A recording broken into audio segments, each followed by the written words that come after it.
What's up, Kansas City? This is Charles Williams, and I have Miss Sharon Sanders Brooks with me. How are you doing today? Good morning. Good morning. Well, she's going to tell us a little bit about herself and the event that she has coming up this weekend. So if you don't mind telling us a little bit about yourself. Well, first of all, thank you for inviting me. I am a member of the reconstituted board of directors of the Black Archives of Mid-America, Inc. in Kansas City. And on Saturday, August the 24th, we will be having a commemoration forum on the 50th anniversary of the March on Washington for Jobs and Freedom. We will start at 12 noon with an open house where people can come in and tour the newly restored Black Archives and to see the exhibits. We will have the permanent exhibit up, as well as a special exhibit featuring memorabilia from the Civil Rights period. We will also have on display artifacts and memorabilia from those in Kansas City. Some of the items will be from the collection of SAC 20, Freedom Incorporated, pioneer civil rights advocate in Kansas City, Dr. Julia Hill. And at 2 p.m. we will have a panel featuring Dr. Linwood Tauheed at the University of Missouri, Kansas City, who will be presenting on an overview of the 50 years of economic progress or lack thereof of the African American community, of African Americans. Dr. Delia Gillis from Central Missouri State University will be giving an overview of the history of the March on Washington and the role of the church and other organizations in the March on Washington. And I will be talking about the role of African American women in the civil rights movement, in particularly what occurred regarding the March on Washington. Okay. Well, all this history being all in one little area, how important was that march, and how important is it now as history has progressed on, and how important does that feel to you? When you look at the 10 points that the march was called for in 1963, jobs and freedom were the pillars theme. The freedom aspect was those from the South were demanding freedom and equity and parity and voting rights. Those from the North were demanding job equality. So if you look at where we were in 1963 and where we are in 2013, two of the same issues still exist: jobs and freedom. When you look at the recent Supreme Court decision regarding the Voting Rights Act, which basically the Supreme Court has gutted, didn't destroy it, but gutted, took the heart out of the Voting Rights Act of 1965. And then if you look at what has happened in terms of justice or the lack thereof in the Trayvon Martin situation, so we still have issues to fight for, and there are various ways that people are fighting the inequities. So there is still a need, a great need. Okay, so what could someone do to get involved with the Black Archives or with Freedom Inc. or any one of the other companies that are helping sponsor this? Well, I can only speak on behalf of the Board of the Black Archives. We are constantly seeking individuals that would like to volunteer at the Black Archives of Mid-America. We have an internship program for college students who have a love of history or interest in history and would like to learn more about African American history as it pertains to the Midwest and Kansas City in particular, because that is our focus. Also, we always have a need for individuals that have technical skills in terms of social media. We do have a Facebook page. We need someone that has an interest in Facebooking and tweeting and helping us to become more savvy in that field. We also use it as an opportunity so African American people can get exposed to what actual archives is and that whole field of archival preservation and the museum field, which unfortunately a lot of us have not been exposed to. I did bring some artifacts today, and I'd like to share them with the audience.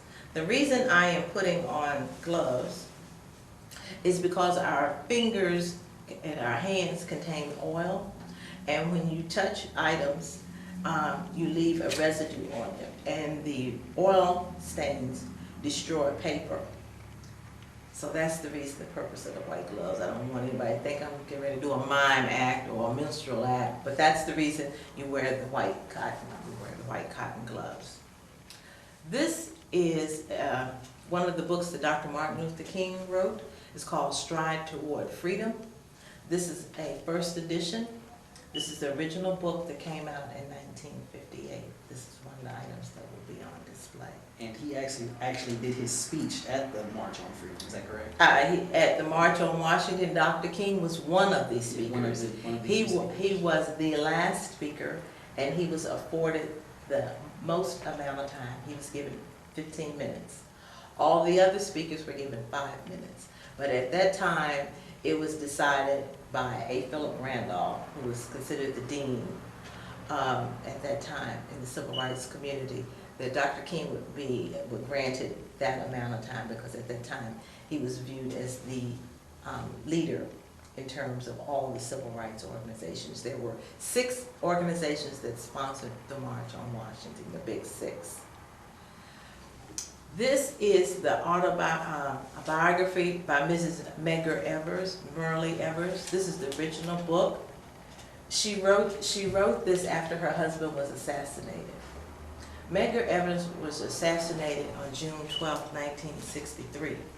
So he had just been killed a little over 2 months before the March on Washington. He was the Mississippi State Director of the NAACP. And when he came home one night from an NAACP organizational meeting, he pulled into his driveway, he got out of his car, and he was shot and killed. He was shot in his back and killed. And his children and his wife were right there.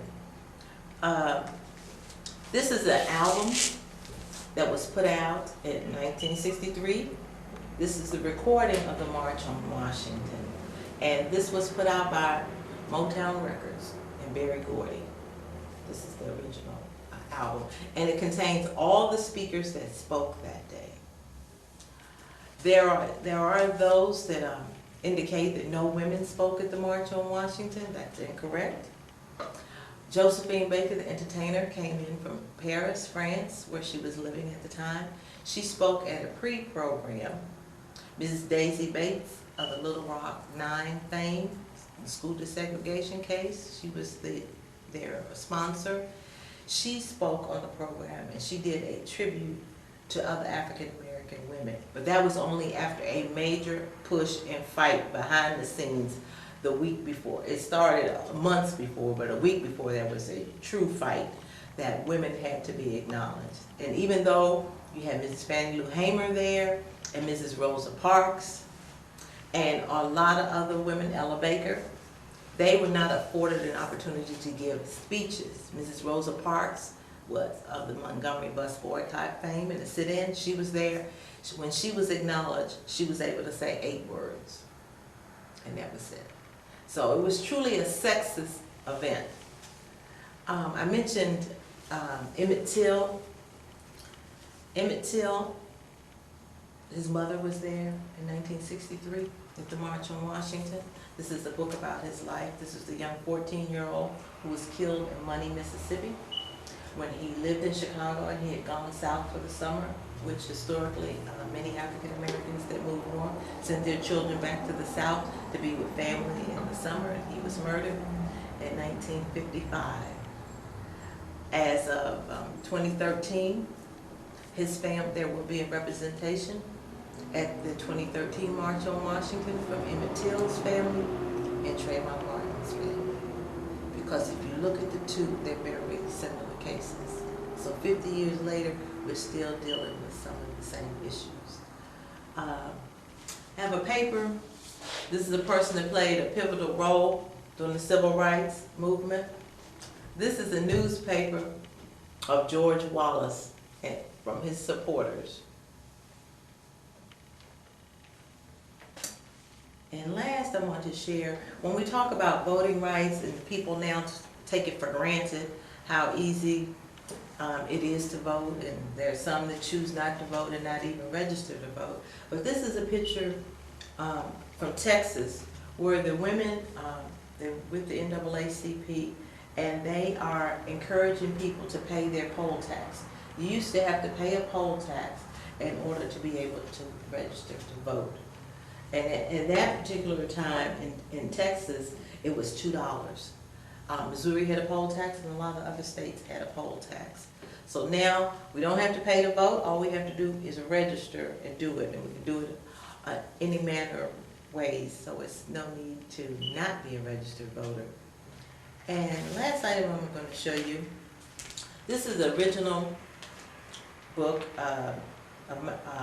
autobiography of Malcolm X, that was co-written by Alex Haley. This book came out, unfortunately, when Malcolm X was assassinated. The book was in the works, and it came out after his death, but this is an original copy of the autobiography of Malcolm X. So those are just a few of some of the items that we will have on display Saturday at the Black Archives at our new location. We're at 1722 John Buckle Neal Way, which is 17th Terrace, and we're directly behind the American Jazz Museum and the Negro Leagues Baseball Museum. The program is free and open to the public. Our new location is ADA accessible, so if you'd like to bring the elders, they can access the building. Our other location was not ADA accessible. As I stated, it is free. We do ask that you call 221-1600 to RSVP, and that's Saturday, August the 24th, starting at noon, and the panel is at 2 p.m. All right, well, Ms. Brooks, I thank you for your time, and we appreciate that you brought all this history with you today and that you could share that with us today. I'm Charles Williams with What's Up Kansas City, and remember, winners don't wait for chances, they take them. CMG wants you to always remember, the victory we call success goes to the best prepared. When you invest in your community, you are really just investing in yourself. Thanks.